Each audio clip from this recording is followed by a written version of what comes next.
6:30, the meeting has been started. Okay, call the meeting to order. Citizen comments.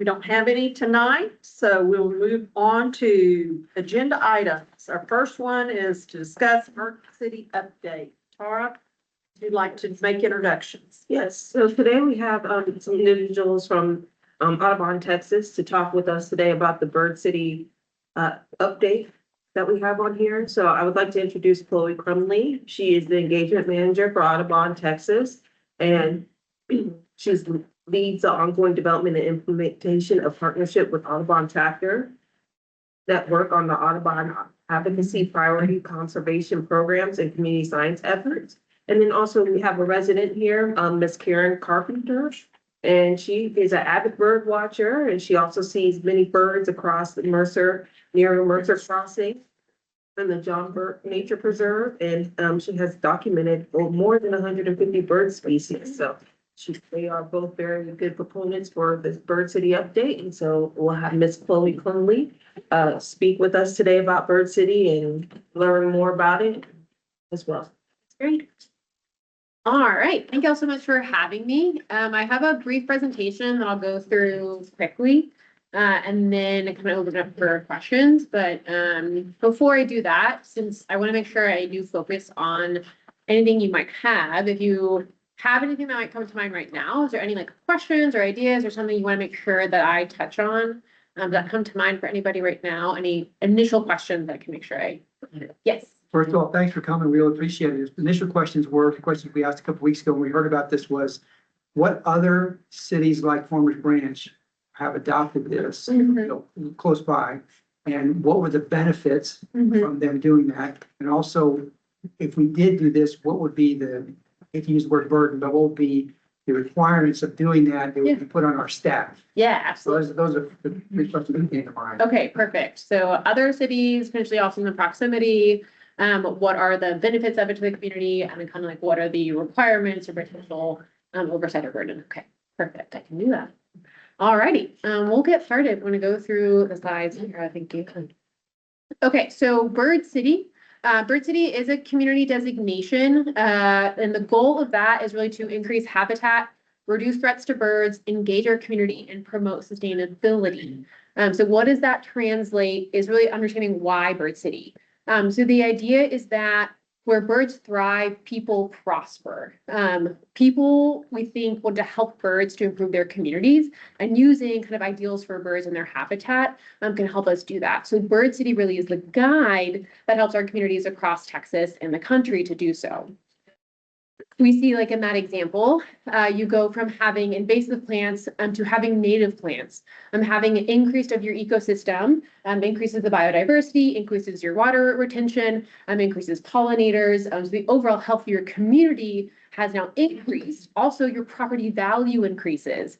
Studies show that when you have a high diversity of wildlife and birds in particular, it's a good marker of a healthy environment, and people want to move into your community. It shows that it's healthy. So again, when we think about healthy spaces for birds, we think about how that then directly correlates into your community. Not to mention that birding across our state is one of the highest economic increases as a tourism driver. Texas has some of the highest species count across the country, and we can see that as an increase when we have cities that are bird cities. They can then market that to a very particular, not just in our state, but people who are coming to travel. Karen can actually attest to this, as she has friends who often come out from other states that come specifically to Texas because we have very specific birds you cannot see other places in the country.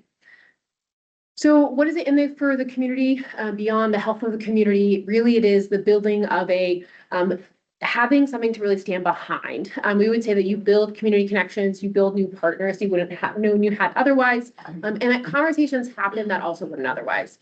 Bird City shouldn't just be focused on one staff or one department. Bird City is a collective. We want to think about tourism, chamber of commerce, your churches, your local parks, your master naturalists. It's a large network. And that goes to show us when we have communities, actually, this is an example of what is happening across the country. We have Bird City here in Texas, but this is a large network that shows that we are increasing this across the country to the value of it as a, not just a national, but also a regional level, increasing local partners. You can see here is another good example of what that looks like and what it means to then be a part of a Bird City. Again, you're not in a silo, you're part of a larger network across the country, and our cities then are invited to be a part of that network. So similarly, I think Farmers Branch has sister cities. How do you highlight that you are also connected to bird cities, not just across the country, but birds that are coming to Texas, that are coming to Farmers Branch, are migrating to Mexico, are migrating to South America. So what are we doing in our community to connect as a global scale? So Bird City, Texas launched in 2019. It was co-facilitated by Audubon, Texas and Texas Parks and Wildlife. And we like to say that it is substantive in nature and not ceremonial. So the idea is that you're not just getting a marker or a tag on your community, but your community is doing real work to show real impact to increase bird populations and there and again help protect your community. We have 15 cities across this state. They range in size. Our smallest community is Surfside Beach, and our largest, of course, is Houston.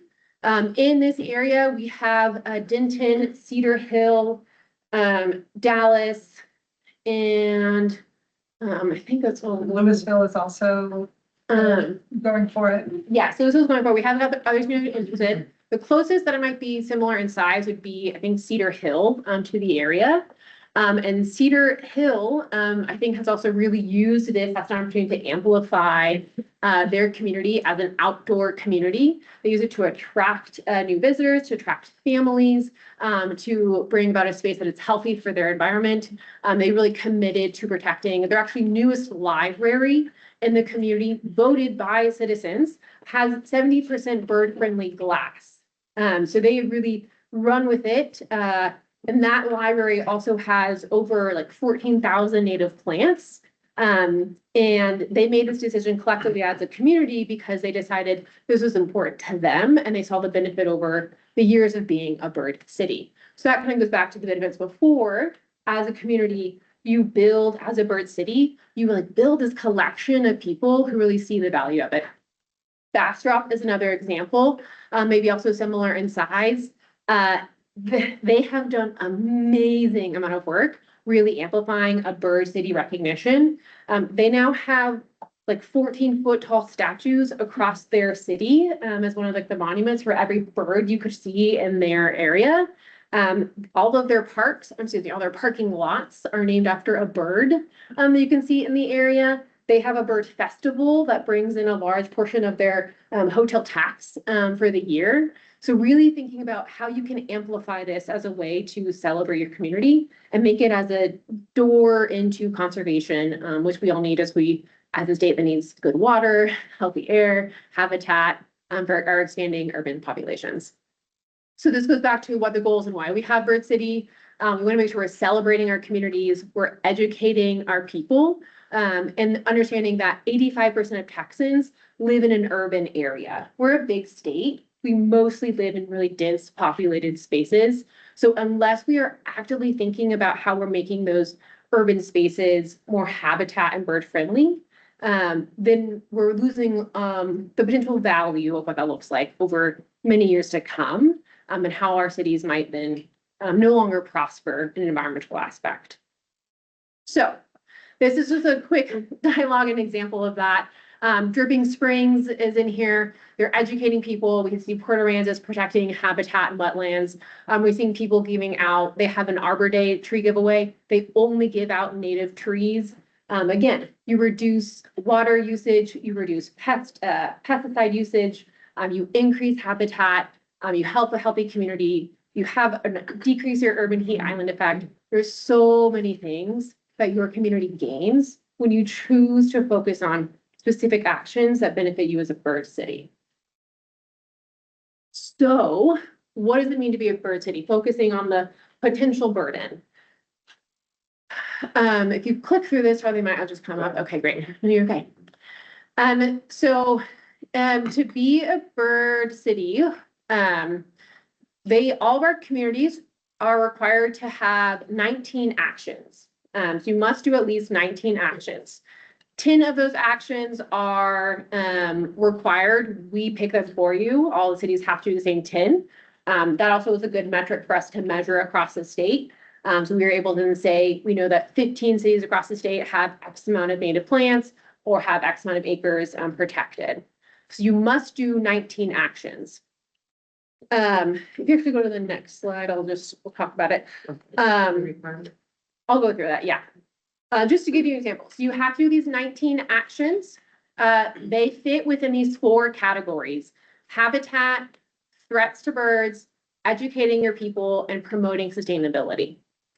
Again, 10 of those are required. We pick out those 10 for you, and then you can pick out the other 9. All of our applications are due on September 1st.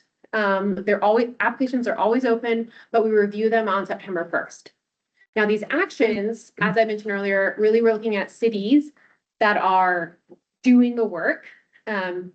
You must have done all these actions prior to submitting your application on September 1st. So this isn't we will plant a native garden. We will protect these lands. We will have a birding amenity. It is, we've already done this. Our community commits. And by doing that, then we then certify you as a bird city. These are those 10 actions that I mentioned that are required. While they're in each of these categories, they're actually mainly education. Texas Parks and Wildlife really focuses on education as a key component to really change your heart and mind and get communities to then take action. So the first thing they wanted to see in this application and in these cities was to educate community members.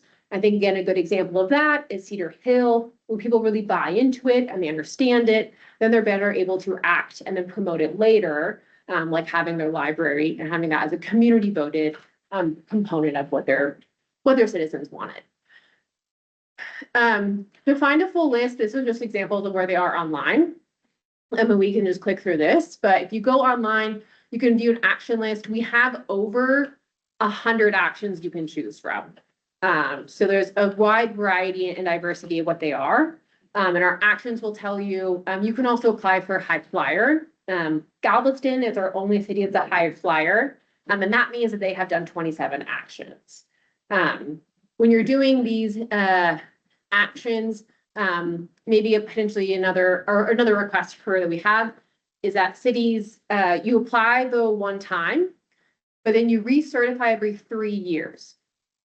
Every 3 years, the recertification is that you go back through all of your actions and you go back and you say, here's how we are maintaining this action.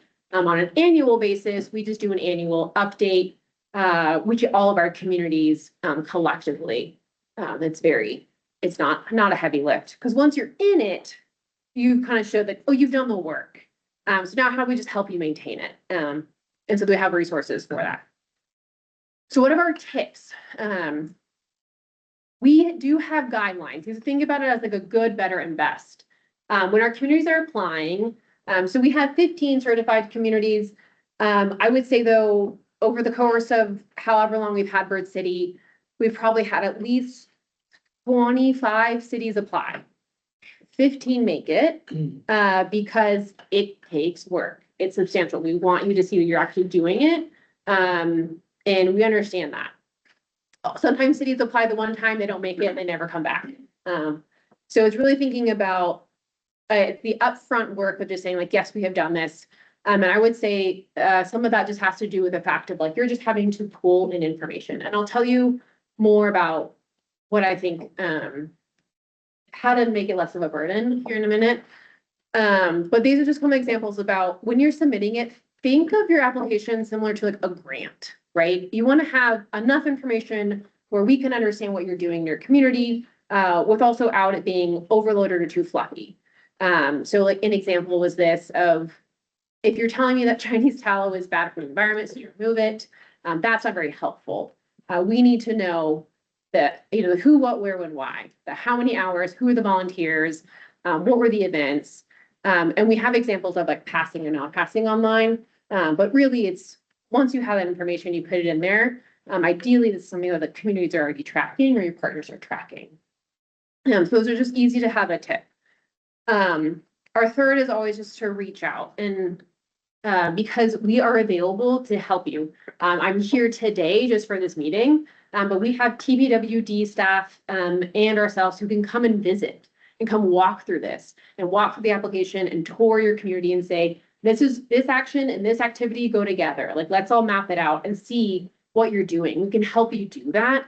Because when you see 100 and something actions, it's a little daunting, but you just got to take it piece by piece. We go over the thing that I want to say, I think that is like the reducing of the burden is really thinking about your collaborative body and thinking about people like a Karen. So in our bird cities, the ones that are the most effective are the ones that have a variety of people who are helping to make it work. So Cedar Hill, it is important for each of our cities to have at least a staffer, a city staffer who is involved in deciding who is that key person. But realistically, you as a city can't do every single one of those actions in the application. You need help from the community. And so we call it your collaborative body, or we also have a guide that's your dream team. You want to pull from the community. You want to pull from who are the nonprofit partners. Again, who's Chamber of Commerce, who's tourism?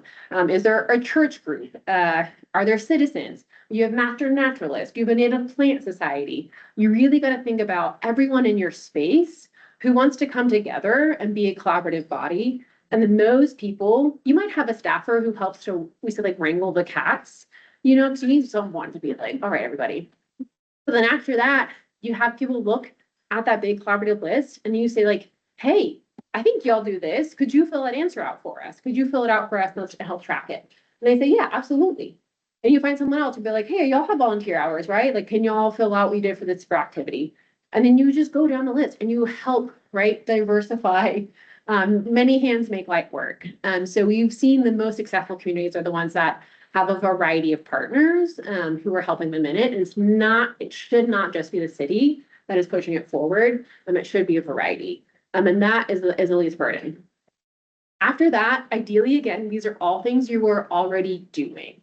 You can go through next steps. These are all of these actions are things that you're already doing in your community. And so it really is just about getting your ducks in order and making sure that you can go through it correctly and not feeling rushed. Because once you're in it, right? You're saying your city is doing these things and like basically will maintain doing these things for years to come. And that's when that annual check-in is. We come up and say, hey, how are we doing? How are the birds? How's your community? Are we feeling healthy? What's wrong? And again, I think it's just that one time of really figuring it all out. And once you have like a plan in place, communities afterwards are it's just similar like a grant application or anything else. You just kind of check back in, double check we're doing all the actions, and if we have any issues, we can mitigate those. But overall, it's the cities that are in really use it in a variety of ways to thrive. So obviously, we are going to provide all of the guidance you need with Texas Parks and Wildlife. We'll help you connect with the resources if you don't have any. After you become a bird city, we provide a variety of like recognition material, whether it's going to be digital or physical. And then we do a lot of media and press releases to like amplify the awareness. And then we'll do that kind of throughout the years as you are a bird city to get to help track people to make sure that you have the space and awareness. We also have a custom website to help showcase your community and kind of use our platform and TBWD to elevate it and then get people to know about your community and come visit and kind of share what's happening. And of course, you get to engage with the network of other communities that are doing kind of the same thing. So I went through that quickly because I felt like I wanted to make sure I have enough time for getting down into the nitty-gritty questions. So how does that feel? We did this several years ago when Jeff Harding and Pam Smith spearheaded the bird sanctuary. And they would have many programs over there. And I think I attended all of them. They were educational programs. And also we invited the Audubon Society to come and do a tour and show different birds to the group. And I thought that was very helpful. And also, we had a little blurb about, city lights out for the birds Yep. who are moving through our city. And so it didn't get a lot of press, there wasn't a lot of publicity of it. Sure. But a lot of that has just kind of died off, so I'm not sure how we can pick that back up. Mm-hmm. That is a really good example, though, of something of like, right there, I could probably say that was 3 actions that y'all had done, right? And if you would continue to maintain that, that is an example of like what a bird city is gonna be doing year after year. Having the bird sanctuary, having an education program, promoting Lights Out Texas as a requirement. So right there, you're just thinking about how we can maintain that in years to come. Well, this is very, very helpful. Thanks for doing this. One question I had, and this is really for our group, is this something that maybe the sustainability group be interested in as well? I'm just curious, what other audiences at Farmers Branch would be interested in this in addition to our group? Just curious. As a resident here, I can tell you, I've attended the sustainability committee. I don't know if Alex Farmakis is still the head of that, but I've attended their meetings and I know they're interested. We already have, as a resident here, we already have the proclamation done. So I think the city is on board with this. We have some natural, like the John F. Burke Nature Preserve, which is a great birding site. There's a lot of great, the bird sanctuary that you talked about. I've attended OWL programs. We're already doing some of the things, and the city is, I say we as a resident, but the city is already doing a lot. I don't think it would be a huge lift to take it up a notch. But I live here in Mercer Crossing and I'm on the board of Audubon Dallas, so I could certainly assist with getting people here, doing more bird events, more bird walks, more education at the library, at the bird sanctuary, doing bird walks at John F. Burke. There's a lot of opportunity, and birding is so incredibly popular right now. Just the trends of birding are crazy. The charts of eBird usage and Merlin are just skyrocket. There's a moment now where people are really interested in birds. Ever since COVID, people are birders. Everybody's walking around with Merlin on their phone. I don't know how many people have it. If you don't, I could teach you how to use it. We could do a Merlin class. There's a lot of opportunities, and I think it's a good moment to do this. I've got a question for you, Carrie. At Farmers Branch residents, if you come and counter and everything, how many people would you say that is? Just a spitball number. How many people are involved in bird watching within Farmers Branch that are residents, but involved in bird watching that you come across just as a. Yeah, I live in Mercer Crossing. I mean, I don't know. I couldn't say, because some people do it in different ways. Some people I'm a serious birder. I'm a bird lister. I'm a bird chaser. I'm on the board of Audubon Dallas. I'm super serious about it. A lot of people just watch birds in their backyard. So it's hard to quantify how many people are interested in birds. Trends nationally are people are more and more interested. You might have better data. 8.3 million people in the United States are using Merlin. That's across the United States. I think people are interested. I don't know how to even answer that. Yeah, the reason I'm asking that is because. How many people in this room have a bird feeder or look at birds out their window, I've had at least 10. It's a different kind. Yeah, Yeah. and maybe I can go on that and see if you can explain, but I think that's a good point of like, when we think of birding or bird cities, we trying to move away from the idea of like, what is a birder, right? If you in your mind are being like, I know a birder, you probably have a very stereotypical idea of what that person is, right? Jane Hathaway. And that is what we're trying to like remove from this, right? If you listened to a cardinal recently, you're a bird, right? If you enjoyed seeing something hop around and eat little bugs outside, you're a birder. So the experience of seeing a bird and taking notice.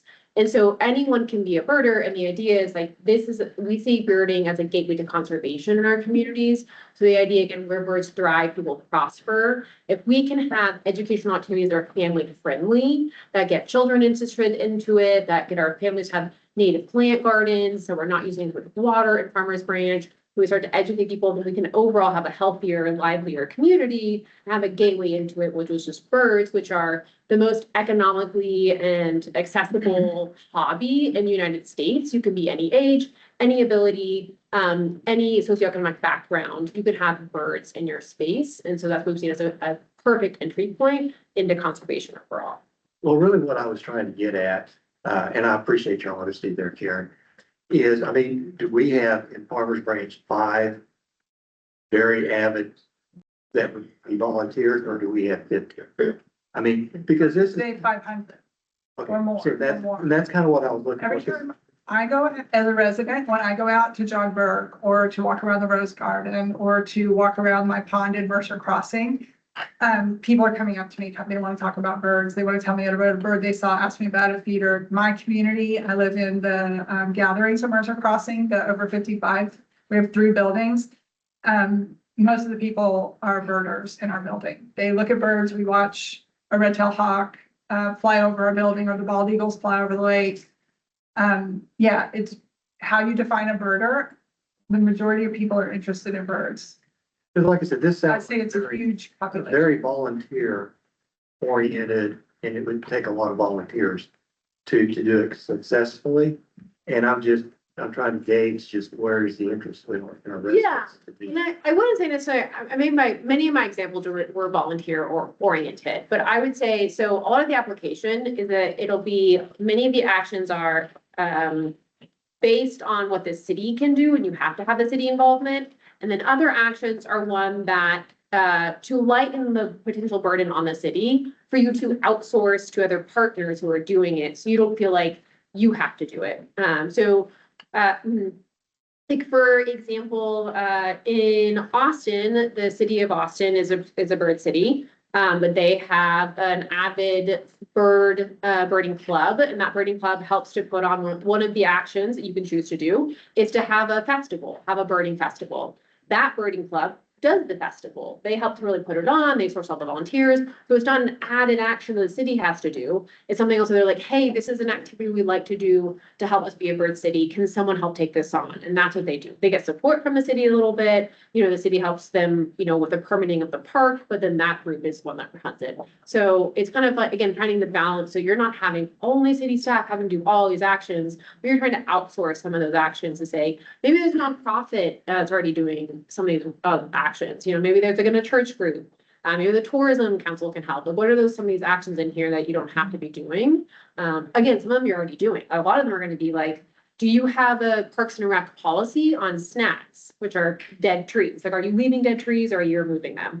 And so like, that's easy. Do you have a policy? Call the parks person. Do they have it? Great. Upload it. You can talk about it and that's done. You can check that off.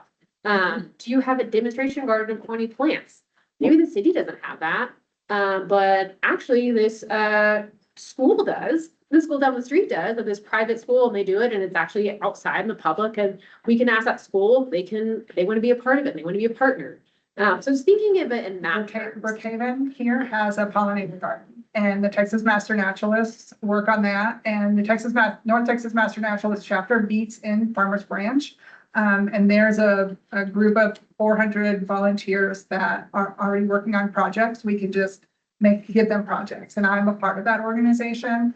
The pollinator garden, we can already check that off the list because Master Naturalists keep that up with all native plants. Yeah, does that make sense? Okay.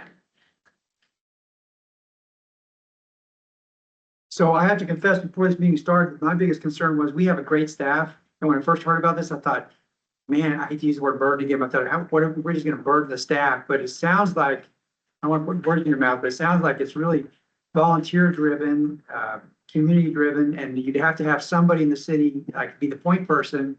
But I'm feeling better about not us doing something that's going to create a burden for the staff, because we have a great staff that already do a tremendous amount of work. I was worried about that coming to this meeting, so I'm feeling a little bit better about that, if you will. Any other thoughts on that or any comments? Any other questions?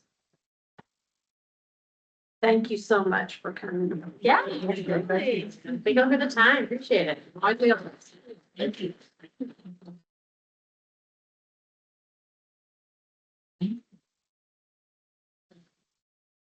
Thank you all. Thank you. Okay, now we're going to continue on with C2. Consider the minutes of February 15th and take appropriate action.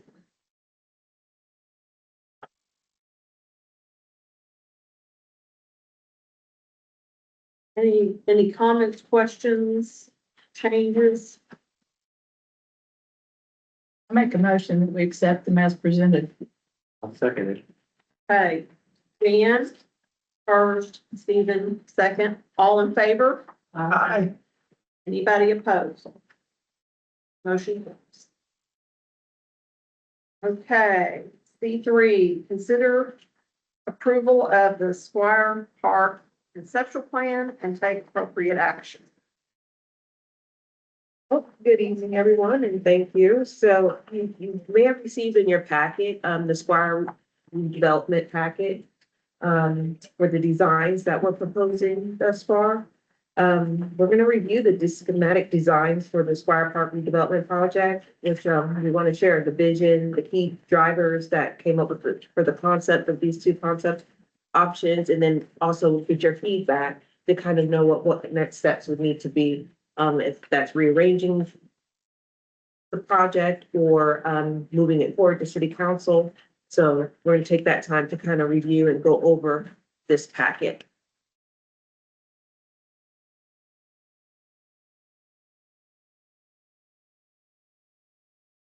So with this, the vision for Squire Park is to upgrade the amenities while preserving the neighborhood character. And so we looked at some goals, and in that those goals are, it's keeping Squire Park as a neighborhood park, not a destination park, improving connectivity and circulation, providing more choices of hierarchy, organizing the park features and having clear levels of importance and scale within the park. Also enhancing safety and inclusivity and improving park management as well.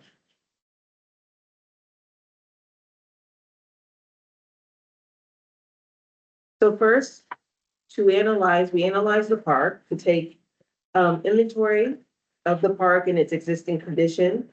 So what we found was that it's fragmented playground area that challenges caregivers' sight lines, stunted trees damaged by storm, weak park edges, and inconsistency in fencing, valuable open space that's not being utilized, parking pressures and pedestrian safety, which mostly is considered along Squire Drive.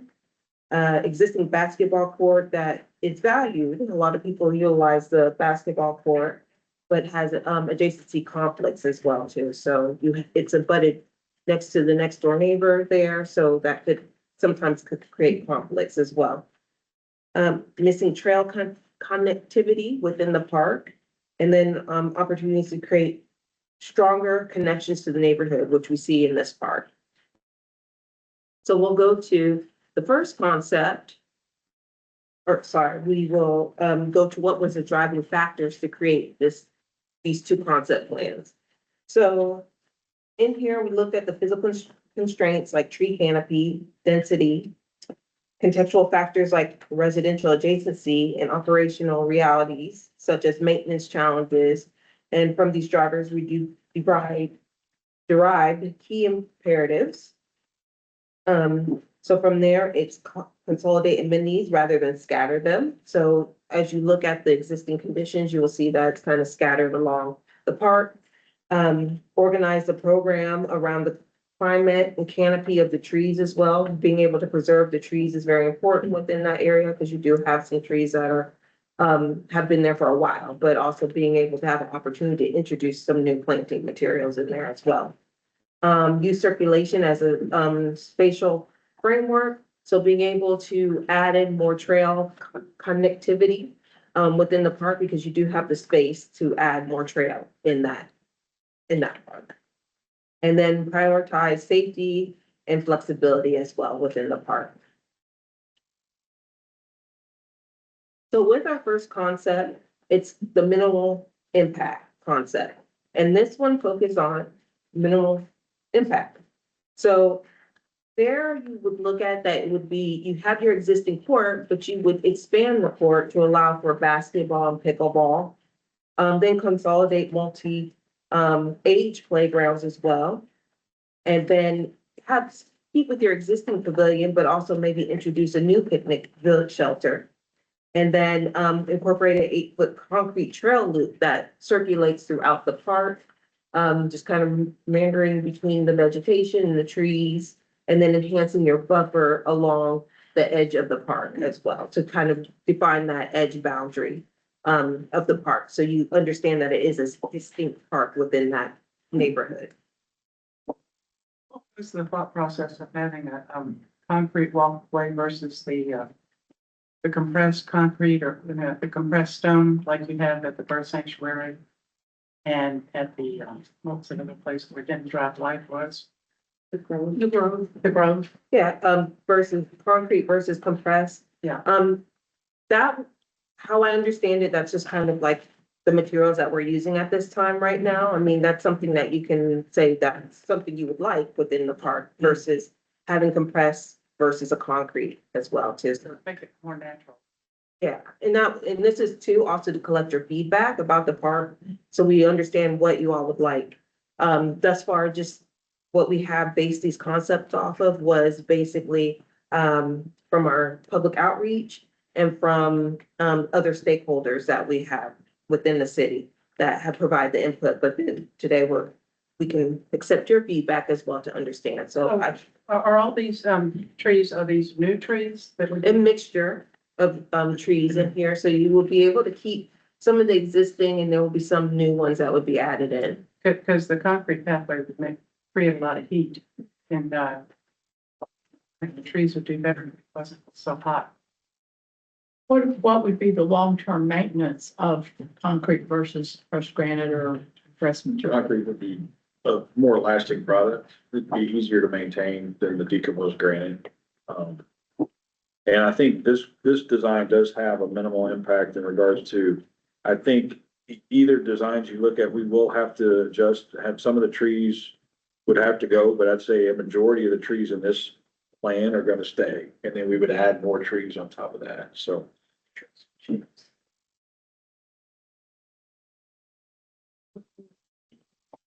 gonna say I thought when I first looked at this, and still now, is about parking. And I think we should do every and anything we can do to keep cars off of Squire Street. Keep cars off the Off of street. Squire Street and have people park on, who was that, Richland? Richland, because for people that have lived in these older communities, everybody parks on the street, and there's nothing more aggravating than to never be able to park on the street in front of your house. Because people are parking there to go to the park. But if I understand concept 2, parking lot G, there's a parking lot G, which is off the street.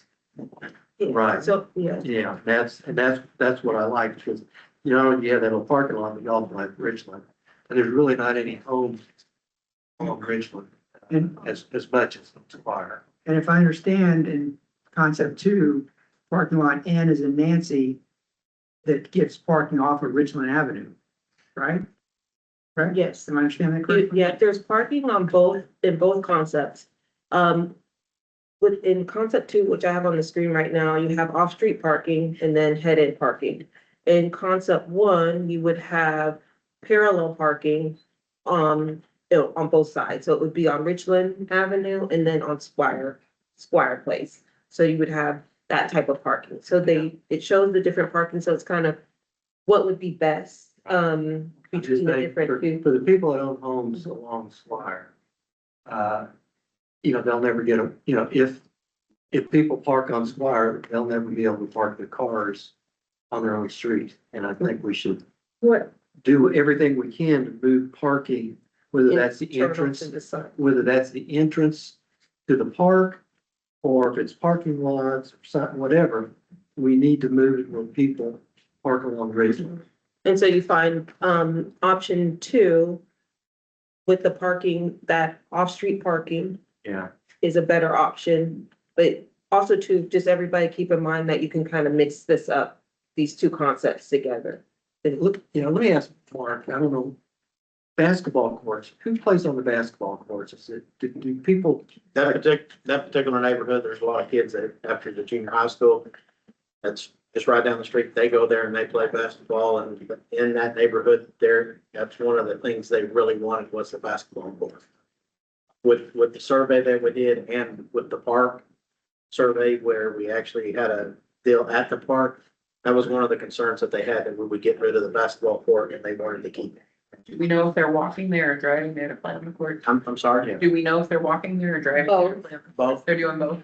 Okay. Because what I'm thinking is if we put the basketball court and paddleball courts there on Ridgeland, where you pretty much have to park along Ridgeland, because those are the people that'll be driving in to play on the basketball and the paddleball court. And so if you put that to where they're not gonna park on Squire and walk through the park to go play basketball and paddleball. They're going to go park on Richland.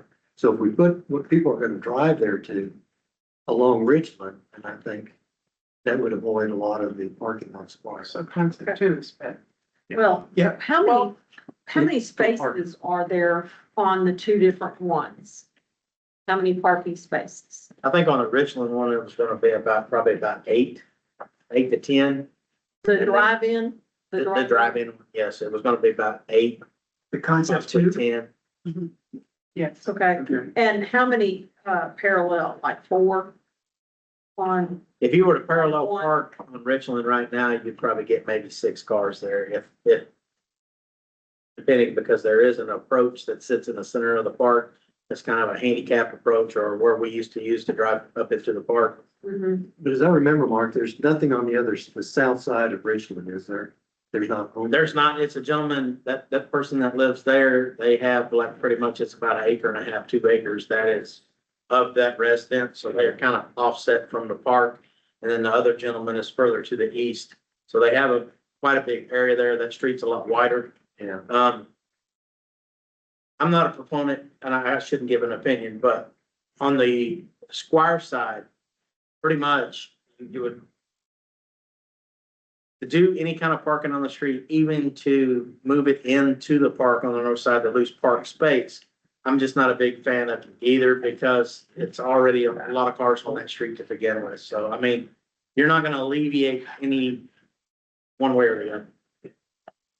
But if the amenities that both people who drive to the park use are off of Richland, That would be where we would really want to channel the people to go to and Yeah. kind of make that the focal point. yeah, the To entrance. where the north side of the park would be more of a trail, nature, open area to let them do a little bit more and have some flowers and things in that without disturbing a lot of the trees that are there.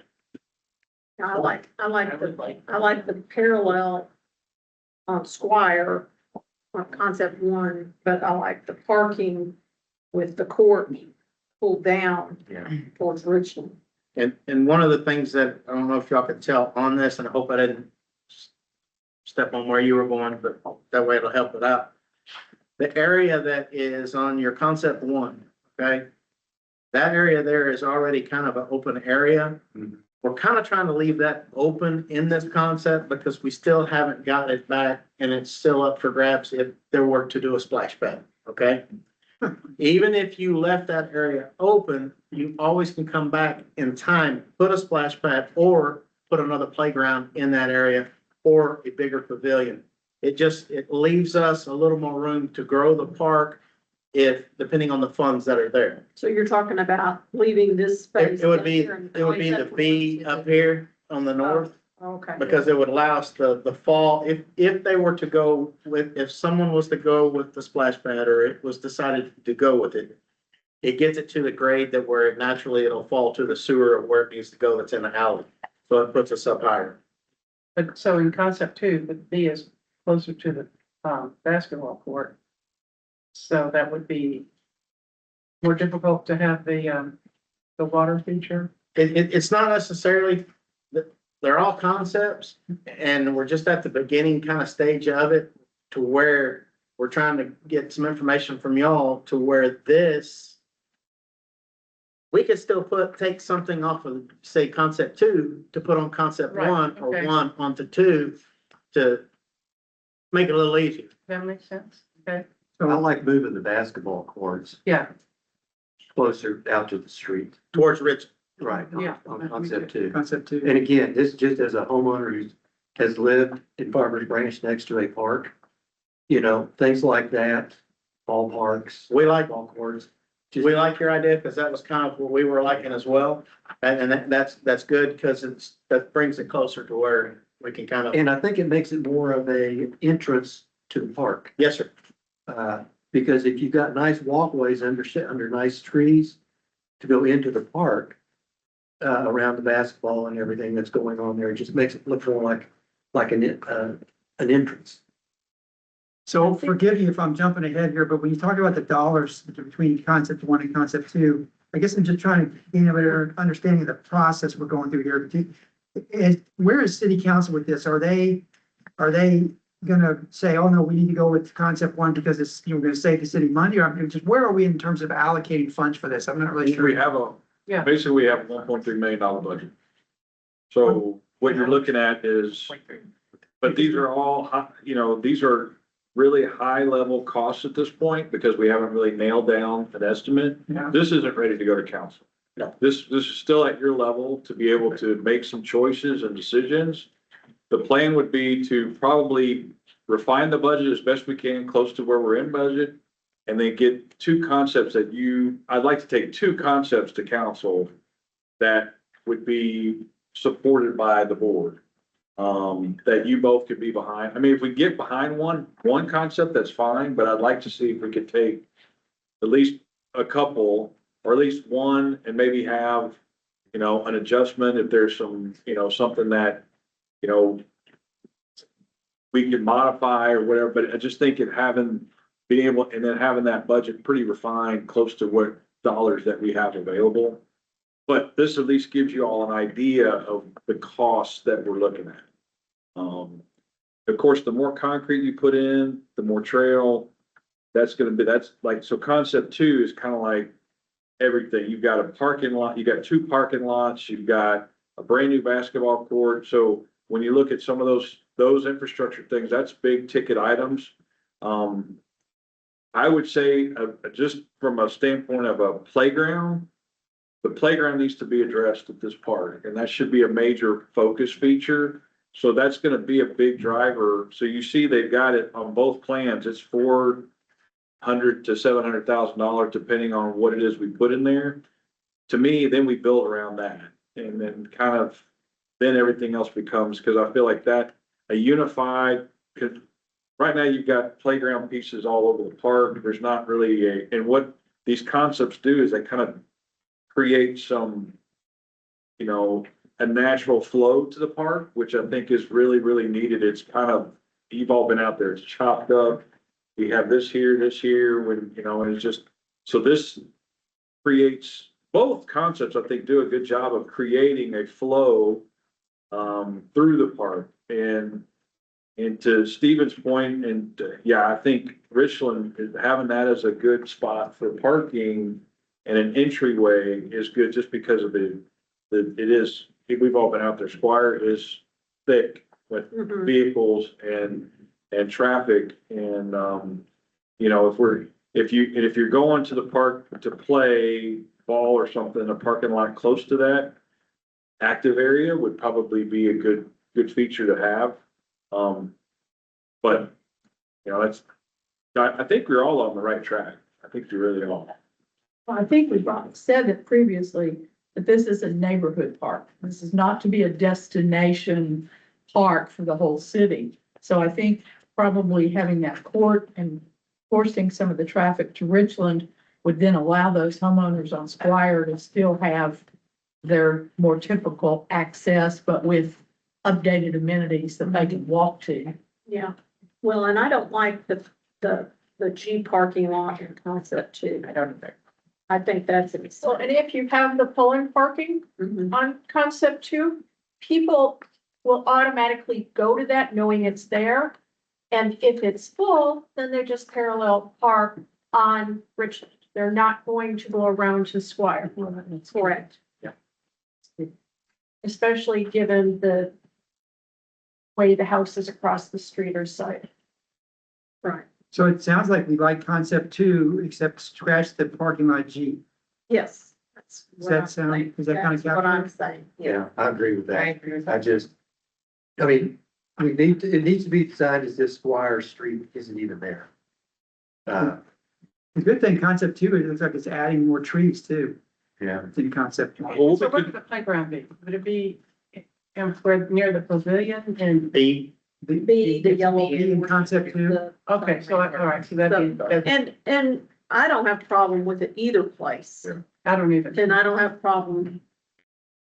Beyond that, I think, I guess for where the playground's set in one though, you're using natural canopy for some of the shade. yes, and one of the goals that we're trying to do is get it out from under the canopy Okay. and actually put a canopy over it that is a manufactured canopy. The tree sap and the things like that really weather the playgrounds very quickly.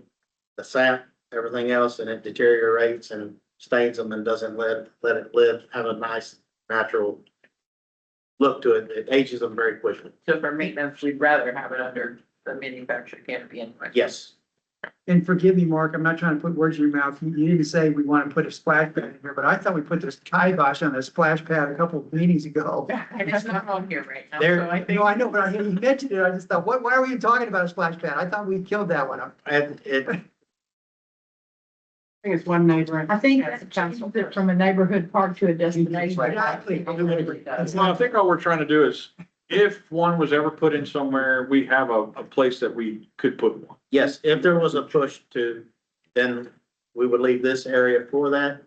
If we have plenty of money possibly and it is a total no-no, then we could add more playground or more pavilion space or something in that area that would make the park a lot. I just think a splash pad would be an optical disaster with the recent Exactly.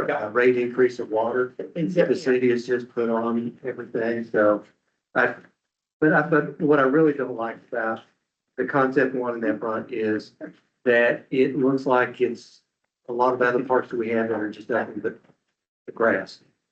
And I think this is a small area and we should utilize it all to be a park. well, and also two has a bigger second pavilion, right? As an additional pavilion. Yes. Yeah, Yes, so I like that Yeah, too. yeah, I I like think that. that's, yes. Without the cheap. Yeah, if you were to pull the one area and we were to use on two, you get a lot more park. Yeah, I think parking if, space. exactly, and I think if we take out on concept two, if you take out G, the parking, what I'd like to see is go ahead and at least from concept one, continue that trail access where we have, because I like, one, the connectivity from Squire all the way down to Richland. And we also even create a little bit of an internal loop where, because I know that's been something that was said in all the meetings was, people having a loop where they could walk a loop in there. And, if you have concept two, you have that loop created around the open space. And then we also would also have the connectivity between Richland and Squire. So, yeah, I think if you take out G and just create that linear, along that linear way that, the trail access, and then I think, and then, well, and you wouldn't necessarily have to have both sides as trails right, just either. do one or the other. I would do the F side. Yep. Not the one that where the neighbors are. But that's just. Barely see the little light. I know. You young people have such good eyesight, and people like me, we're putting on those little. Okay, so is there anything else we need to discuss on this, or we? It's good. Thanks for your work on Yeah, this. this is really good. Yeah, so just so this is an action item, but what I'd like to do is be able to get back, so the consultant couldn't be here tonight. They had another engagement, so we told them we'd go through this stage. But I think what I'd like to do is have them make these modifications and bring this back to you at the March meeting. And then, so if you could, because I added as action, because I just didn't know how far we'd get. If you want to table it, we'll bring it back with the updated concept, and then you guys can go ahead and do vote for the concept at the next one, if that's something you guys Okay, would like to do. so do we need to vote to table it, or do we just say table? You can vote to table it. Let me just, before you do that. So on concept 2, I'm clear on the one, we take out the one trail, I guess I. Letter I maybe on the concept 2. That's something Yes. that's trail, as a loop though, around the playground like the parents want. Yeah, I thought that would be. I, yeah, I thought both sides were good because the parents Yeah. wanted to be able to loop around the playground while their kids Yeah. played. Yeah, Okay, so we can actually do. I got You you. want 2 concepts, so maybe try one of each. Mhm. We can see what it looks like. Well, you guys have all kind of gotten to one almost. Yeah. Yeah, I don't know if we, Yeah. but I I like know your what you idea of mean, having, the neighborhood, but Well, I I'm just feel like- thinking, that's a lot of concrete on both sides of there, so that's why I was saying, but if you could do loop one, underneath, yeah. like Lucas there to go That's- by the D, And that would separate basketball from the. yeah, you could do a kind of a U in there, You have some benches on there. yeah. People could watch the playground, watch the playground, and benches to watch basketball. I agree. and how they structure it. I think I got you. So we'll do something, we'll do some kind of maybe connect where we kind of do some kind of walk around the playground, so you have access all around.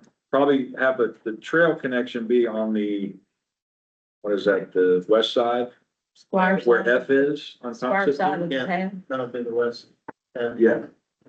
Yeah, let me do this. Yeah, let's look at this. Okay, so we're gonna get rid of this trail, just have this trail on this would be the west side. Do some kind of connectivity, so you go around B. And then we would keep the parking on Richland, take out G. And then try to have a connectivity like your concept 1 where we go out. Yes, So yes. something like that? Yes. Okay, so that's what we'll work on that, and we'll bring that back. So now, do I need to vote? Do we need to vote? Need a vote to table, yes, ma'am. Okay. Mark wants to say something. Mark, Where G is, I'm just asking, with the trail that you're talking about connecting over there to bring it around, would G be a place to put another like 12 by 12 pavilion? For one single family to have a picnic table at? that'd be good. That would be good. Yeah. That's a good idea. Just don't put a splash. Because there's a lot of trees. I'm sorry, a lot of trees. Actually, on that side of the park, there's not a whole lot. What was there were older trees that have already fallen down. Right now, it's just mainly bushes on the south side and it's hit or miss on what it is. We need to clean pretty much from, I guess it's J or a little bit west of L coming back to the east. There's some brush stuff and some little dispute of property line. It's really not a dispute. It's just where folks have our fence, their fence, and another fence. So we've got to reestablish that line so we actually know where our line is and clean it up. So Good. it's going to be some brush that has to be taken care of and some older trees that are, and when I say older, they are rotted hackberry trees that are falling. So One thing I just wanna, before y'all make a vote, just to remember right here is like, different patterns of crosswalk as well too. That we probably wanna take into consideration that we could do some kind of element here to help with the traffic flow within the park as well, and to adding that crosswalk as well. That's what. but slow down Okay. that area, because they looked at possibly doing speed bumps, but not actually speed bumps, but more of just a round over to where it's painted to where it slows some traffic going by at those areas. They're gonna be pavers or painted? It would just Concrete. pretty much be that if it's done, if they do it that way, it'll either be straight up a crosswalk painted, or it would be kind of an elevated area that's kind of like a tabletop. But I And it like would be the idea asphalt. that you said about another little pavilion over here. Yeah. Okay, so do I have a motion to table this till March? Dan? I make a motion that we table any action on this until you can come back to us with modified concepts with the suggestions we've made. And I'll bring my glass. Okay. Do I have someone to second? Stephen will second it. All in favor? Anyone opposed? Okay, it carries. Good We'll job. table it and look forward to seeing the new and improved. Okay, C4, review the relocation of Liberty Plaza. All of you have in your packet, you've got the memo that Tara prepared. It's just a quick 2-page. I'm showing you, kind of where we are in the process, and I'll kind of back this up just a little bit. We were directed, there was a council, I believe it's Councilwoman Tina Bennett Burton, asked for staff to bring back options for moving Liberty Plaza from the current location. So at the, That is it. yeah, at the February 3rd meeting, we took options to them and some locations that could possibly can move to. One was at the historical park, one was at the kind of Keenan Cemetery, that used to be the old school district property. And then the other site was next to the Branch Connection in Farmers Branch Park. And all three of those, there are pros and cons to all of them, but I think because of the access to and the proximity to the cemetery, the existing cemetery, the actually, it's so close to Valley View, it could be a park that's seen and easily accessible. I think that lend itself to a site that council was particularly, that's what they wanted to focus on. So that said, that was kind of where we left the meeting, and is that would be the location, so that they would like to have it moved to, and then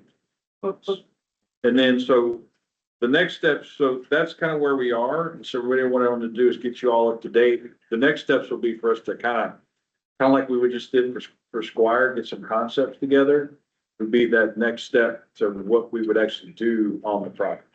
So, yes, ma'am. I have a couple of questions. Okay. Why? Yeah, exactly. Good question. Why? Parking. Two, they just added 50 spots on Denton Drive. That's a lot more parking than off of Valley View. Yeah, I agree. Two, funding, where are we getting the money to do this? Are we made of money? And three, what's gonna go on with the current site? So I'll take each question. So I don't know what's gonna go on the current site. I have not been told other than just, we need to find a new place for Liberty Plaza. So that is a question I can't answer. And what I would assume is as we work through the process, maybe that will come to light, but I don't have an idea at this point. There is allocated funds that we have. I think there's like $100,000 that's been allocated for this project. I don't know, we don't really have a budget yet, but that's like a starter amount that I've got. No. And then I don't remember your first question, but Why? Yeah, that's a beautiful. The why with. that's what, all I was told is that like possibly there's something else gonna go there, and so that's why we need to look at a new location. But again, that's the kind of stuff that typically comes to us before it's like, hey, this is what's going on in the park. This is the driver as to why we want to move it. How does the park and the residents, because that's sort of why we're here. What's the feedback? What's your initial feeling? And typically we have time to go and talk To the veteran. the people we know in the city to find out what's going on. So this is, to me, this is.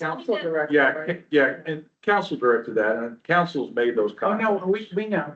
Yeah, so, Yeah, so, and Maybe forgive that's me, something we bring up But I at guess a what council you're meeting. saying is somewhere along the lines, things got turned around.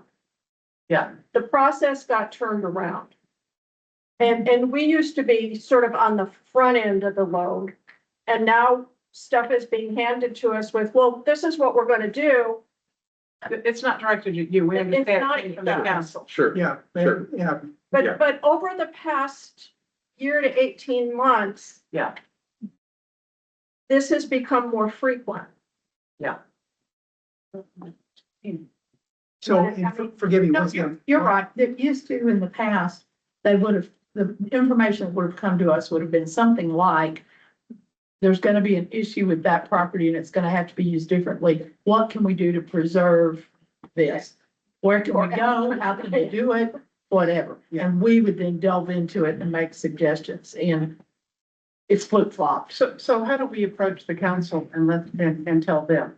Well, we serve at the mercy of the council. I was gonna say, So if they come up with things that they want have done, they want our input from the standpoint of being residents and being out talking to other people. But we don't make the decision. We just offer advice. But as a resident, so I guess I'm gonna take Take off your board cardboard hat. hat. and be a resident. Again, when I read this on the initial agenda, it was like, why? It's beautiful. I walk through there all the time. And I understand there's homeless and other issues down there.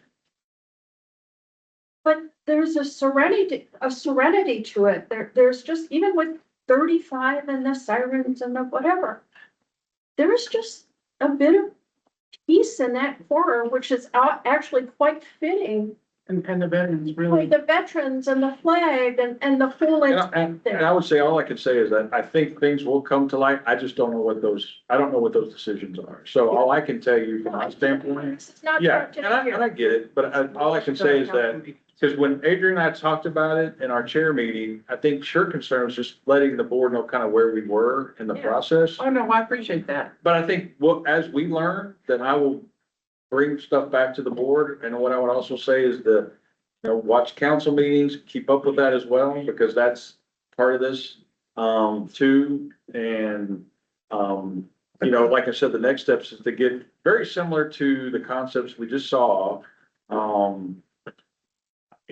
I think the expectation would probably be to have, I guess I need direction on this from management. When I get the concepts, do I bring them back to you all first, or do I take them to council, or do maybe do a joint meeting? I don't know, because that could be a possibility as well. Yeah, we had. I've done that in the past, so that could be something that I can bring forward to get some direction on that. But at this point, I just have No, and very you're rudimentary. to us with what like, you've You're the got, but messenger. I guess from my point of view, it's like, I need to know more before I can even Right. make a statement on this, because I conceptually have I don't understand why we'd even make that decision. Yeah. You're trying to be fiscally responsible about why are we gonna pick something up and recreate it? For the second time. Yeah, And the second time. And That's right. forgive me, because once again, we are not, once again, not shooting the messenger here. But I'm just telling you, sorry, go ahead. No, just stating for the record, that's what's happening No, right now. going, feedback I've gotten from other residents, and I was asked about this earlier, and I have to confess, I wasn't exactly sure where the original one was. But what I was hearing from residents was this whole question of why. They're telling me, well, they're saying it's because we don't have any parking. But then this one lady's telling me, no, there's always parking because they reduced the road. Now they have all this parallel parking Yeah. available. So once again, I'm coming from a point of ignorance. But what I'm hearing from people, my neighbors, is why are we doing this? What's wrong with the current location? They say there's no parking, but there is parking. So this is not directed at you. I think there's confusion about it. The question was asked, why? Why are we doing this? What's driving this? And I want to say, one of the things that I discussed with council was that I put it in, and I probably should have put it in this one, was I do think there is feeling in addition to parking and access, I think it's also, to get it as a more prominent, area within the city. And so I think the new site that they're looking at also does that. I mean, I think they want to make it more integral into the city, and if it's closer to Valley View, closer to the middle of town, not on the edge of town, where it's kind of almost an afterthought. And now that it is more accessible with parking along it, and I think that changes it a little bit. But I think that's another reason. But Robert, Yes, do we have any type of information or data to show how much it's used? How many people go there, anything that's ever done there? It's a very Anything. passive part. yeah, it's pretty passive. I mean, we could get we have that Placer AI that that hits the cell phone pings, that we could do some looking at that to see kind of what. Yeah, all it would do is show usage at the park, but we could look at something like that. Cause That would give some data. I mean, I understand what everybody's saying, but if nobody goes there and uses it, then So again, it's still land that the city has and the city will be responsible for. At this point in time, there is something there, there is something very functional there. If you've ever walked it, it is a meaningful place. And we used to have a lot of, veterans programs there and. well, I guess now that's kind of, It seems to be that's kind of where there. I'm going. We had with this, the Chris. Vietnam Memorial of all the names and, But if we're not doing it anymore, well, I'm not saying that maybe we should be doing that. well, and that's, you know, but if we're not using the park, then we need to do something so that a Liberty Plaza is used in the city of Farmers Branch. Now, whether it's where it's at now or it's another So place, so if we don't do anything, if we move it, spend all that money and we don't do anything still, are we Right. back where we are? Yeah.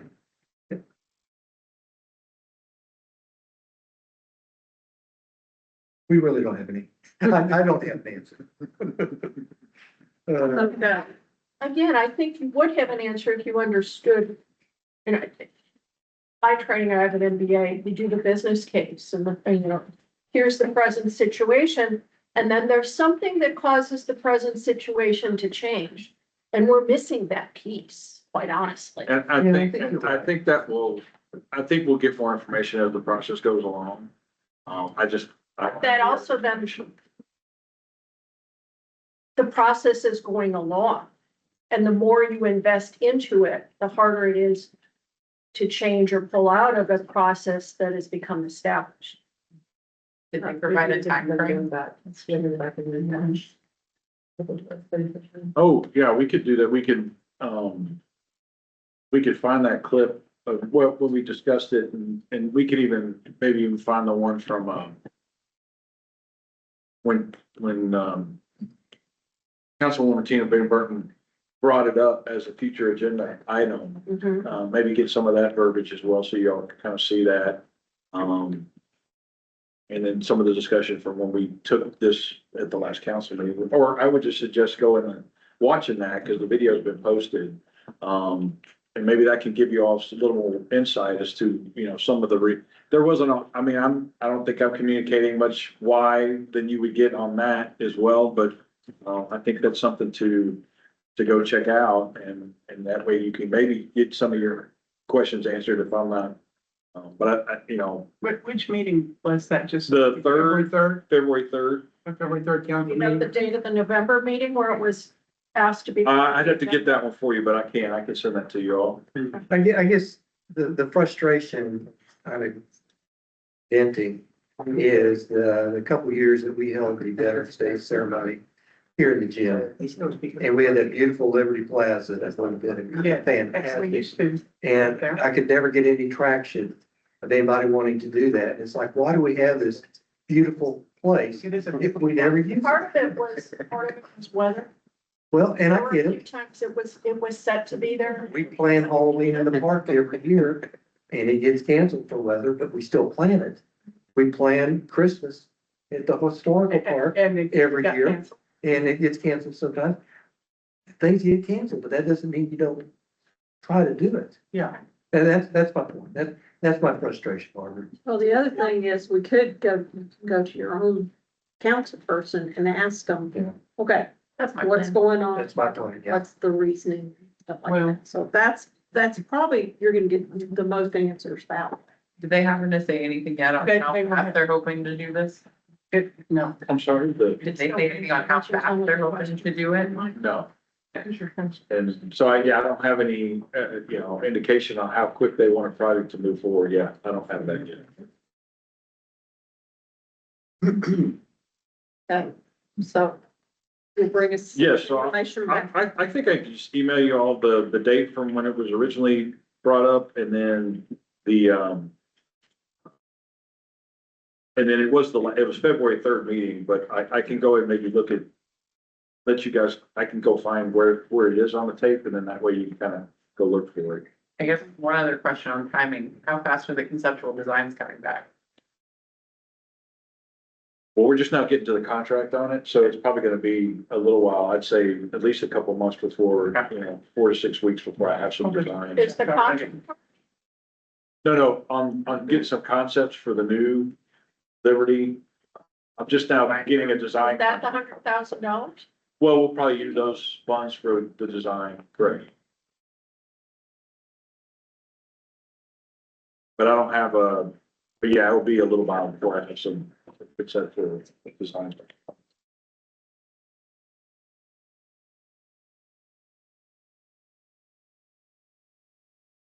C5, discuss park board tour date. So Adrian and I met and we were looking at a fall tour, because that was something that got brought up in the last meeting. We thought the 19th was probably a date that it's kind of a sweet spot in that we still have a little bit of summer left because you're in September, but you're kind of, hopefully, maybe it'll be hot, but it won't be cool out, but in my head, I'll be like, oh, it's fall, not really, but it was kind of one of those where we thought it'd be good, because once October now, we know we're headed to, and it's a very busy month, and so in November, you start getting the holidays and everything, so we just thought that was a good time to go, but we wanted to, Adrian wanted to take it to the rest of the board and kind of get some input on if that was a good date or not, and we could plan accordingly. If this looked okay, we could go ahead and at least get it on the calendar and start planning ahead, so. Don't have any plan, I'm guessing y'all check Plan City events, right? I think that day. Yeah, there's nothing, and there's nothing really, we don't have any special events in September as far as I know. Yeah. But once we get, we have early October, we start having, that's when things start really kicking off, yeah. Usually September and August, there's not a whole heck of a lot. We live in Texas. But we have a nice air-conditioned bus or van that we will take, Yeah, the date. and get you guys carted around. So September the 19th.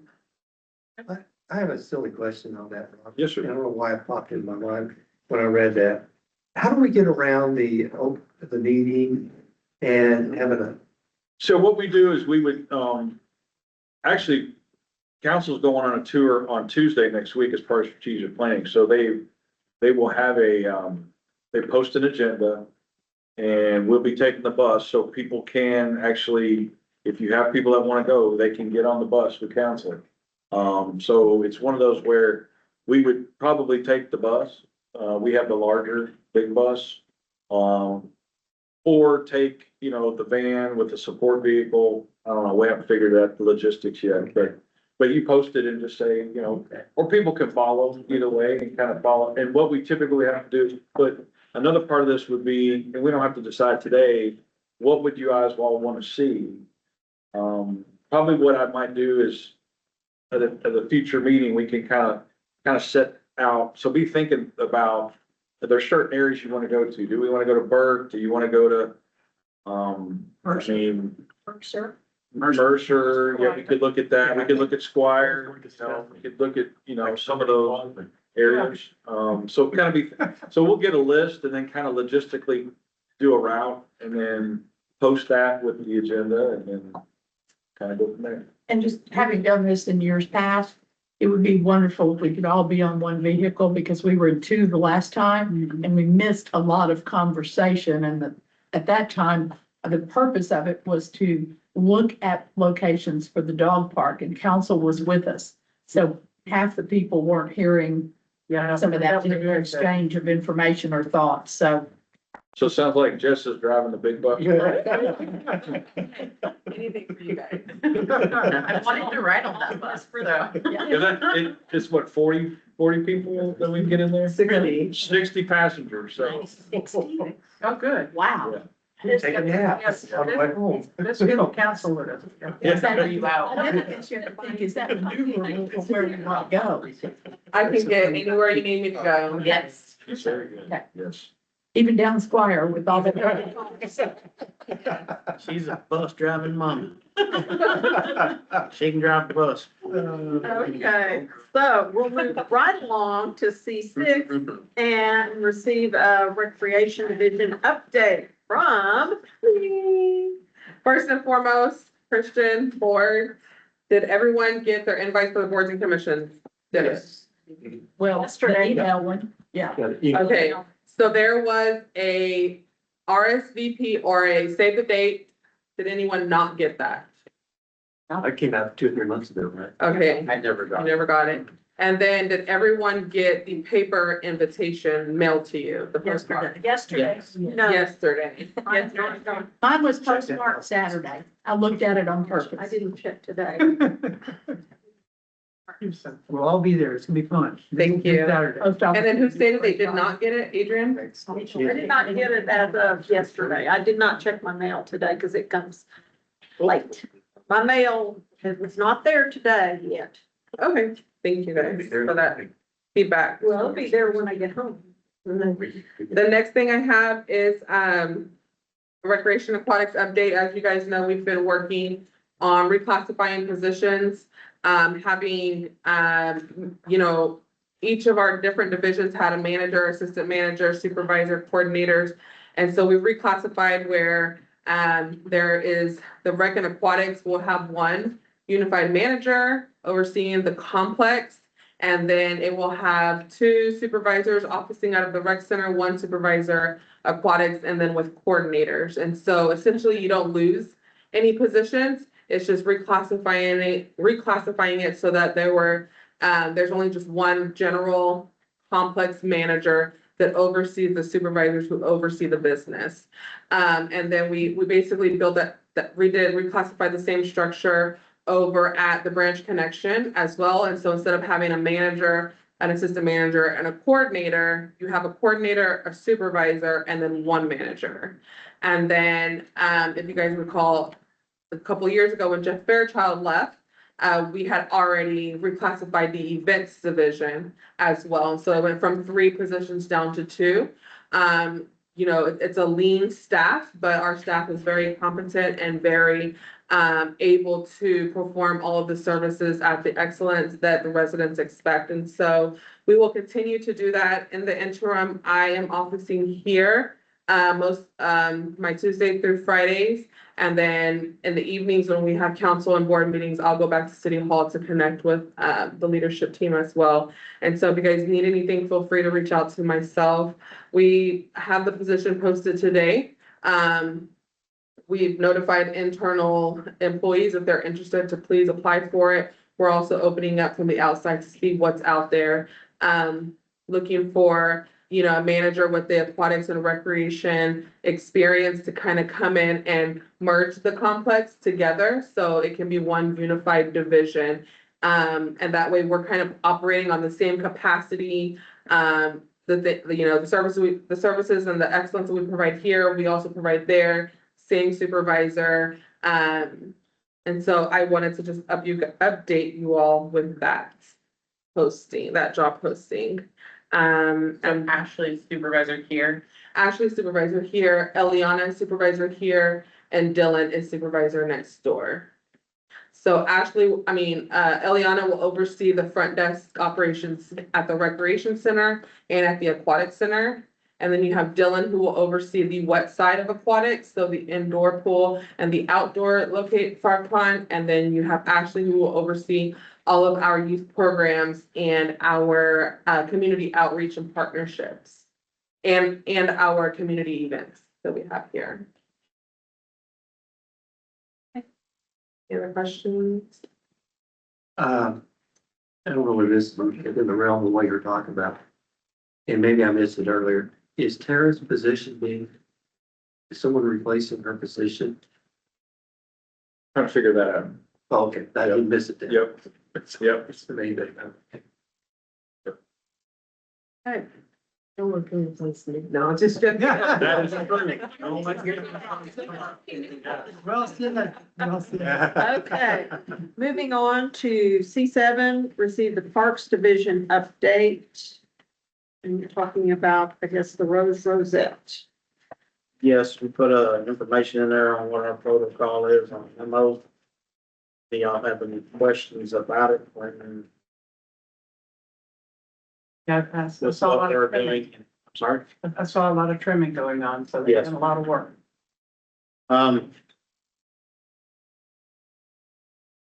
The amount that is there, this is the process that we're trying to do to eradicate what's there. It's kind of interesting, the day that I guess y'all requested this, I was out, I don't remember where I was, what deal it was, I wasn't at this meeting.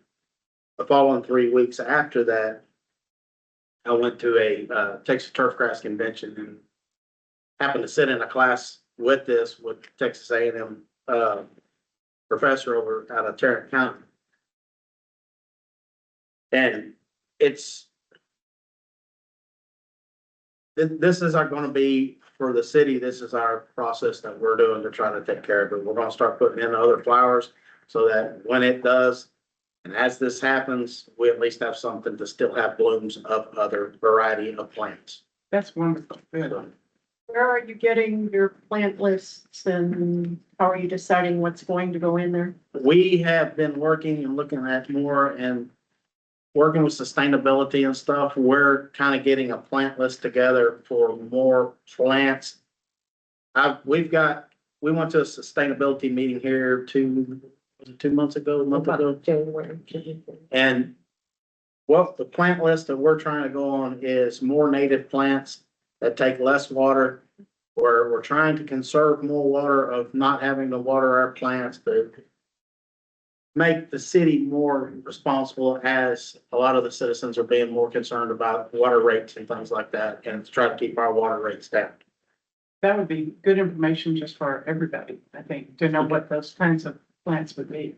One of the ones that, and I was discussing this with the lady I was talking to over at Tarrant County with the Extension Services, Laura Milk. And one of the things that necessarily, we got tons of roses and tons of them are infected.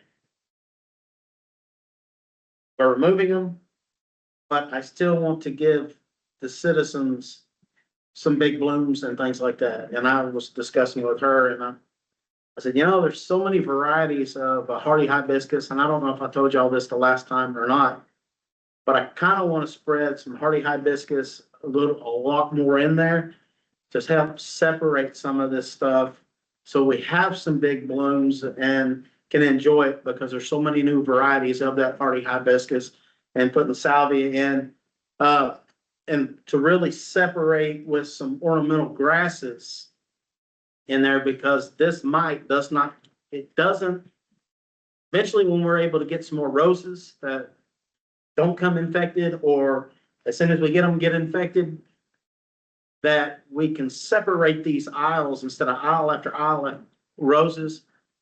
They've came back with some good positive things to where using ornamental grasses between the rows, they don't, for some reason, this mite it can't go past it. Yeah. And we're just gonna have to be selective on how we do it to try to bring this back up and have really more of and I guess it's really a question to y'all, more of a pollinator garden per se out there than just a rose garden. Well, and those archways and the metal structures that Gordo Yes. built could be good for, some of those climbing vines that, Trumpet vine, yeah. wisteria, Yeah, something more than that yeah, can be attacked. I mean, the lovely roses on the south side of the cemetery that have grown humongous, they've got it. It's just, yeah, the class I sat in was very interesting because it's just how long this disease has been around, and grafts that were done with roses that they were already had it and shipping bushes out Yeah. that were infected, but it was a new, Yeah. graft of it. You paid for it too, You do. yeah. And the purple hibiscus that are up at the Branch Connection, or the purple plant, Yes, ma'am. Those are beautiful. What are those? So, Thank you. they're hibiscus, Oh. but I don't remember the exact name for them. We've got so many. I know. But I wanted to bring in a little bit more variety of colors and stuff. Yeah. But I will tell you, on rose bushes right now, the only one that they're really seeing that doesn't have the symptoms or gets the disease is laughter. But it still isn't guaranteed. But that's the one they're having the best luck with, and it's, orange and pink flowered rose bush. And the Peggy Martin seemed to do well in our climate. I'm sorry? The Peggy Martin. Okay. And I can tell you that my Queen Elizabeth hybrid tea, it's now 40 years old, has withstood it so far. Or so I'll go home tomorrow. You just jinxed it. Exactly. Yeah. Has been here through Yeah, but- 4 months. Okay, moving on to C8. Thank you. PARD Department Project Update. Got 3 things. Who's, Sorry's got this. okay. So, just to recap, Dutch Village, again, this is the replacement playground that, we'll be doing. So right now, on-site improvements are occurring. As you can see, here's some pictures that recently have been done in like the last week or so. But you can see there's gonna be a fence that's being, erected on site. So you're gonna see a lot of new updates to the park as well. And don't forget, March 17th is the reopening of the park. You call it the grand opening, but it's the grand reopening, of the park. So. and I that took could the be day off, so I'll be there. You- I took the day off. Very nice. To get some goodies and enjoy, partake of the beauty. Well, what time? 10 o'clock, it starts at 10. Thank you.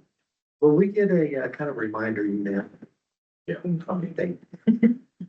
Not that I need one. Oh, no. Working on, kind of promo stuff, and so we'll get that out to you guys. There's some really neat little things on the actual face of this playground that's a little different than most. Yeah. I think y'all will enjoy it because it's, some of it is concrete. So it has some nifty things that you'll just go look, you'll be like, oh man, that's cool. So, well, I think we did good on this one. It blends in with the tree background because we wanted to kind of keep more greens and browns with this playground. The shade structure that's over the playground covers everything, so it really worked out well. But then it's dark green, so it blends in with when the trees come back. So it's just kind of a park that's hidden in some tree canopies. So Good. we hope it does very well. Mercer Park, just continuing with the design of a new neighborhood park. Right now, we're going through the preliminary site plan options and getting those, prepared. And so that should be something that may come back to you all in March as well too, to consider, just like how we just did the Spire Park as well too. And then Oak Brook, Parkway, the median restoration, it's moving forward on, that project. We may have some more updates. Most of the light poles were put in. I still think we're missing one light pole. If you say so. I'm There should be, Tomorrow, I'm gonna go out. 4 and moving 1. So I'm hoping the one that was right on the tip moves about 15 feet to the west because it wasn't there the other day. They had it laying down. Today they laid sod on the far east end. Everything's finished up on that end. Sod's covered. Unfortunately, somebody made an error and ordered all the sod. So we got a really good discount on some, sod that it's gonna go well in some of our other properties. It was on their error, so we got it extra cheap. What, all that, where all that was gonna go to. That's quite a bit. It's a lot. But, for the price that we got it for, because they don't want to have to haul it off, we were working deals today, so, that did get taken care of. I'm hoping next week, if everything goes right, we're spread in 2 spots, trying to get Dutch Village done along with Oak Brook, so, we've been trying to get the Encore's contractors out of the way, but Monday we meet with our bore company to be able to start boring to get the, water line and stuff done, so then we can put our irrigation system in. So the boring that was done, We got a bore too. they didn't do both, they were just doing electrical? That's right. That's not a package deal. We have to do our own too. Okay. Yeah. It's a lot of boring. So you take it as, I mean, we possibly could have worked it, but when you go in and you bore under a street like that, and then you have to change out the bit and take what's called a reamer and ream it to pull it back opposite. And sometimes you can get 2 conduits in, but you're looking at needing at least their 4-inch, or if they use the 2-inch, because they'll do a 4-inch with a 2-inch through. We'll do a 4-inch for our 2-inch pipe plus our wires, so we've got to get all that in as well. Okay. And hook to the main line right in the middle of the road. Between the 2 meetings. They did a lot of boring. No, they did. But they were boring from hole to hole, so they didn't have to open cut, I think, some of that stuff. Okay. They came out, they dug their pits for where the light poles were gonna go. And then they just bored from that pit to that pit, and then they bored under the road and then went pit to pit. You know, and the reason I sound so surprised because, you know, I was out there with my little grandson, he loved watching, but it kind of gets back to the trees. The boring they were doing, there's no way those trees would survive. No. No. Unfortunately, that's, And now knowing you're gonna go in and do the same thing. yes, and we still have to run trenchers and everything else to Yeah. get our irrigation in and do things we need to do. And I'm not saying it's the correct way, but it is, honestly, it's the only way that we could have done what we did to bring this up to what it's gonna be. We are gonna plant some bigger trees in there. Some oaks in the super wide medians. They'll get a couple and then we'll use some ornamental trees here, but it's not gonna have those big, huge trees that it did. Because honestly, the way that they were planted and the way that they were almost like bonsai because their roots have girdled all up and were growing over concrete and everything else. So, I mean, they were stunted to a point. So hopefully we'll have longevity, long living trees and it'll look a lot better. And you got your lights. I do. And they're not from the back lot of Encore. They're the new LED lights. That's good, that's good. Okay, That's all the projects that we have for this meeting today. thank you very much. Okay, C9, do we have anything from our Parks Board members? Anybody got any? I have a question, the fencing around the stage and the hardscape at the Grove? What's Yes. that about? We're keeping people from sleeping. Oh, seriously? A lot. Seriously, Wow. that's got a cover. It's got a good place to lay down and sleep. So with the construction and stuff going on and equipment and things around there, it's, at this point in time, there's not a whole lot of traffic that's been down there because it's been so congested. It's kind of like you just found a place where you can make your home. So they can't get in there now. Yeah, I wonder if they're coming either from Dart or just from the Web Chapel, the underpasses. It's like a minimum of 12 people every night. I have no Yeah. idea. So we fenced it off, be proactive. And once they were out of there at that time, we made sure we got the fence out there, had it put up. We're gonna leave it there for a little while, deter the situation and see what goes from there. Do they ever come to the historic park? Yeah. They find their way in the woods in the back of this. And they observe, I've seen. In the woods behind City Hall. I mean, Jessica's seen all kinds of things over there on Ford Road, haven't you? Yes, sir. I mean, honestly, we all know we have a problem. I mean, it's everywhere. We're just trying to deter some of it and we'll see what happens. I mean, if we continue with the grove and everything else that's there, our goal is to put a fence all the way around the thing. And it's, unfortunately, I think it would be, this is where you've kind of got to make it a destination for your music and your, I want to say destination, but that's where you have your concerts. That's where you have your, food trucks, vendors and things, but it's used for that. And that's when it's unlocked. And I don't want to put a 6-foot fence, I would rather put a 4-foot if I have a choice as far as the city. Because if they're over that 4-foot fence, they're trespassing. Unfortunately, and we have to do something to deter. Hopefully they'll bring back Fit and Drive Live, maybe once in the summer or twice, but it would be amazing. That would be great, and that would deter us as well. Yes, ma'am.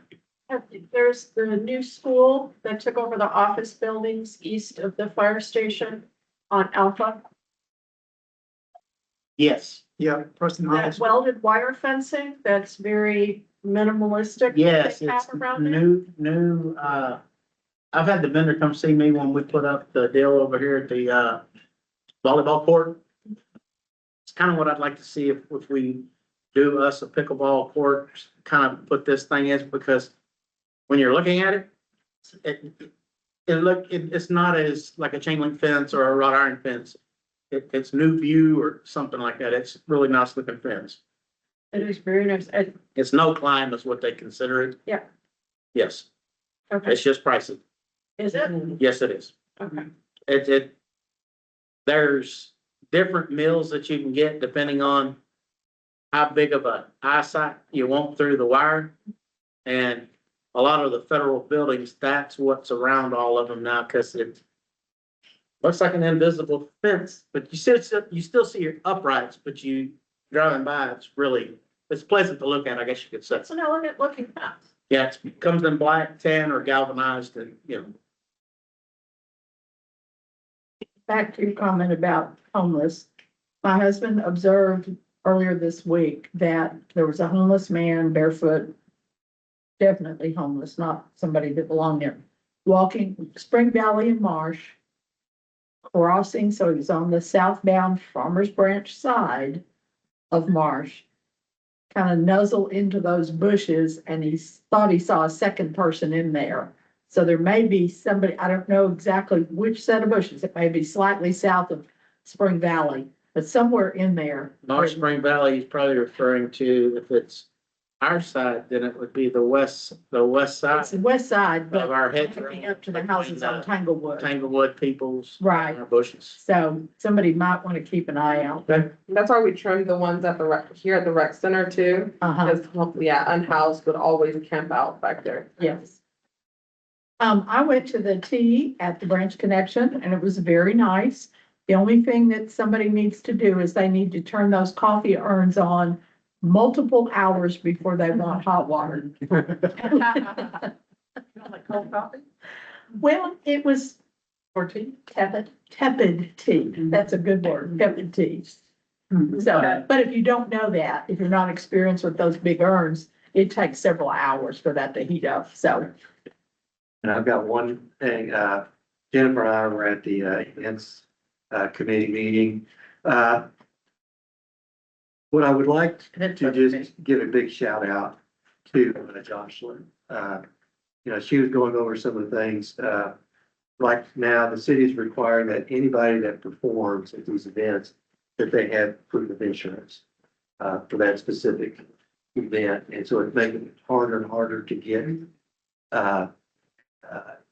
performers at our events. And our health inspector is a very, very toes the line, there's no black and white. So it's getting harder and harder to get food trucks, vendors to come out and everything. But the shout out to Joycelyn is she just keeps going. She just keeps a positive attitude and says, we're gonna do this. It's gonna be the best one we've ever had. And I think that's very instrumental in that whole committee going forward. She is fantastic. Because our next event coming up is March 28th. It's the Gateway to the Globe.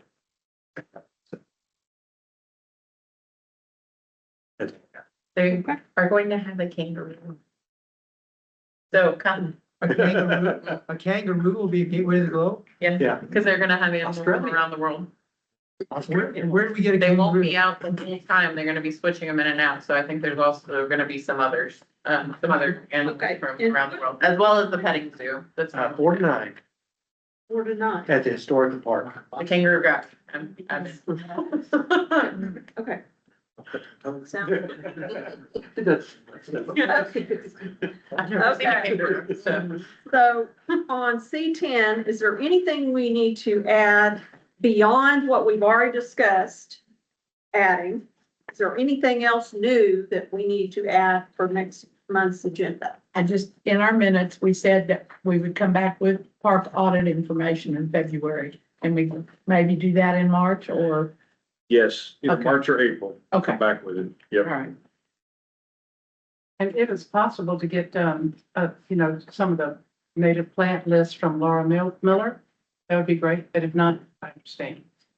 Okay, Laura, maybe I misspoke. Laura Miller was the class I went to with the, Rose Rosette. Okay, so she went, she. Yes, and the plants, native plants, that's the ones that we're choosing now. And we can bring them to you and let y'all see what we're looking at putting in and go. Just out of curiosity, it's about, not earth shattering. So this is not the same Laura Miller that used to be the mayor of Dallas, right? No, sir. No. Different Laura Miller. Last year, Yes, ma'am.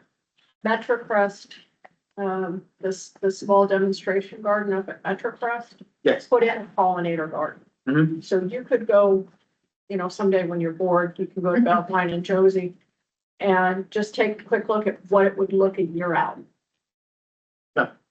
And I think all of those plants are labeled, and if Do they're you not, like it? I'm sorry, Do you like it? it is very pretty. The few times I've seen it. But if the plants are not labeled, I know who did the install, and she has her design. I've got this X-Park planner that's like been on me like bad for the last year and a half. Mhm. And it's something that she's very passionate about. And I know that she stepped away from her park planning job, but she's still getting ready to kind of help out. I'm hoping to help her see some of her visions, so. Excellent. This is the one, being able to talk with y'all through this, then it'll allow us to have a little more, me and her to kind of put our heads together and come together with y'all and give you a little bit more of what we're doing, so. Very good. We had the whole presentation on Bird City today. Is that worth us actually discussing next time? Because I don't think we were meant to discuss it this time. We were getting a presentation. So, Okay. About what we can possibly do moving forward like we had in the past. because we can all go look at the requirements and see if we do check off a whole bunch of them already. I think we do. I think we do too. I think it might be, just think about, and, we can talk a little bit more in chair meeting, but maybe that might be a good subcommittee. Yes, yes. Yeah, They need that group that is, what did she call it? The Collaborators. collaborators, yeah. So that would be the event or the subcommittee. Yep. To us, so. Okay. Anything else? Okay, do I have a motion to adjourn? So moved. David? Oh. Kurt? Oh, okay. Stevens. I'm letting somebody else. Okay, David first, who's second? I'll second it. Christie second, all in favor? Aye. Anybody opposed and wants to hang out? At what time? 8:17. Age 17, long one. Okay, longest one in a while.